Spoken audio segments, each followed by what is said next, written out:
Hello दोस्तों, स्वागत है आप सभी का वी टीच XYZ में। तो आज हम इस वीडियो में देखेंगे रेलवे ग्रुप डी का फर्स्ट शिफ्ट का जो क्वेश्चन पूछा गया है उसके बारे में हम देखेंगे। ये है 12 तारीख, ठीक है, 12 सितंबर का क्वेश्चन पेपर है। इसमें जो जीके के क्वेश्चन पूछे गए हैं उसको हम देखेंगे। तो आइए बिना टाइम वेस्ट के शुरू करते हैं। क्वेश्चन नंबर 1 में बोल रहा है कि मेंडलीव की आवर्त सारणी कब प्रकाशित की गई थी। तो जो मेंडलीव की आवर्त सारणी कब प्रकाशित की गई थी, तो 1872 में मेंडलीव की आवर्त सारणी को क्या किया गया था, प्रकाशित किया गया था। ठीक है, बोला है किस दर्पण में फोकस दूरी हमेशा निगेटिव होता है। ठीक है, तो अवतल दर्पण होता है, इसमें फोकस दूरी क्या होता है, हमेशा निगेटिव होता है। ठीक है, अवतल दर्पण में फोकस दूरी हमेशा क्या होता है, निगेटिव होता है।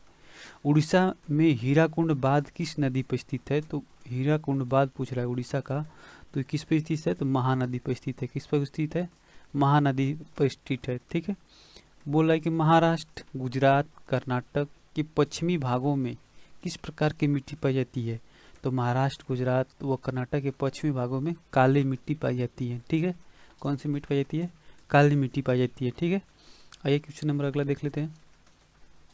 इसमें बोल रहा है कि राष्ट्रीय ध्वज, राष्ट्रगान का आदर करना किस मौलिक कर्तव्य में बताया गया है। ठीक है, कि जो राष्ट्र ध्वज राष्ट्रगान होता है, राष्ट्र ध्वज और राष्ट्रगान का कर्तव्य करना, उसका आदर करना किस अनुच्छेद में बताया गया है। तो अनुच्छेद नंबर 51A में बताया गया है। ठीक है, 51A में बताया गया। ठीक है, 73वें संविधान संशोधन के तहत भारत में कुल कितने त्रिस्तरीय पंचायती राज का गठन किया गया था। ठीक है, तो पूछ रहा है कि 73वें संविधान संशोधन के तहत भारत में कितने स्तरीय पंचायती राज की गठन किया गया था, मतलब कितने स्तर की पंचायती राज का गठन किया गया था। तो त्रिस्तरीय पंचायती राज का गठन किया गया था। ठीक है, अब बोल रहा है कि बोरॉक्स कैसे बनता है। ठीक है, जो बोरॉक्स है, बोरॉक्स कैसे बनता है, तो इससे बनता है वॉशिंग सोडा से बनता है। ठीक है, वॉशिंग सोडा से बनता है। ठीक है, इस क्वेश्चन को आप लोग बताएंगे कमेंट बॉक्स में। ठीक है, क्वेश्चन नंबर 9 आप देख सकते हैं। इसमें बोल रहा है कि बीजार्ड में किसका निर्माण होता है। ठीक है, तो बीजार्ड में किसका निर्माण होता है, बीजार्ड में बीज का निर्माण होता है। ठीक है, बीजार्ड में किसका निर्माण होता है, बीजार्ड में बीज का निर्माण होता है। अगर बात करें जैन धर्म के वास्तविक तीर्थंकर के रूप में या स्वरूप में माना जाता है, तो महावीर स्वामी को माना जाता है। ठीक है, जैन धर्म का वास्तविक तीर्थंकर स्वरूप किसे माना जाता है, तो महावीर स्वामी को माना जाता है। ठीक है, ये क्वेश्चन नंबर 11 देख लेते हैं। क्वेश्चन नंबर 11 में बोल रहा है कि हॉर्नबिल उत्सव कहाँ मनाया जाता है।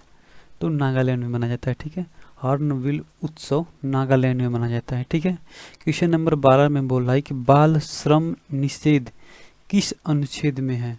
बाल श्रम निषेध तो अनुच्छेद नंबर 23 में है। ठीक है, बाल श्रम निषेध अनुच्छेद नंबर 23 में है। ठीक है, लघु उद्योग समिति की सिफारिश किसने की। ठीक है, बोल रहा है कि लघु उद्योग समिति की सिफारिश किसने की, तो नायक समिति ने की है। ठीक है, चुंबकीय लाइन क्षेत्र में कौन सा कथन गलत है, तो एक दूसरे को काटती हैं।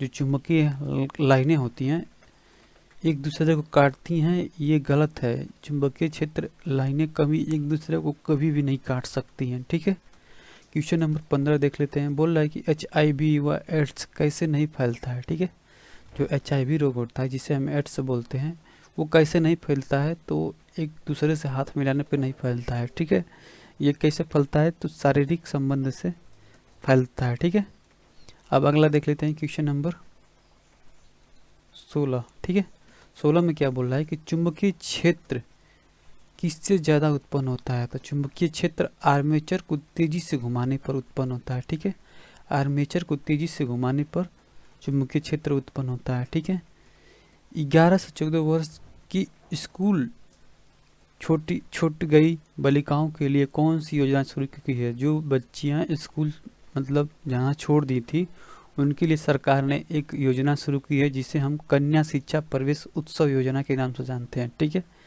कन्या शिक्षा प्रवेश उत्सव योजना के नाम से जाना जाता है। ठीक है, बोल रहा है अगला क्वेश्चन 18 नंबर कि यूनेक्स सनराइज इंडिया की किताब किसने लिखा है या किसने जीता है। ठीक है, जो यूनेक्स सनराइज इंडियन का किताब किसने जीता है, तो लक्ष्य सेन ने जीता है। ठीक है, कौन जीता है, लक्ष्य सेन जीता है। ठीक है, आई होप ये वीडियो आप लोग को अच्छा लगा होगा। वीडियो अच्छा लगा तो लाइक करें, चैनल पर नए हैं तो सब्सक्राइब करें।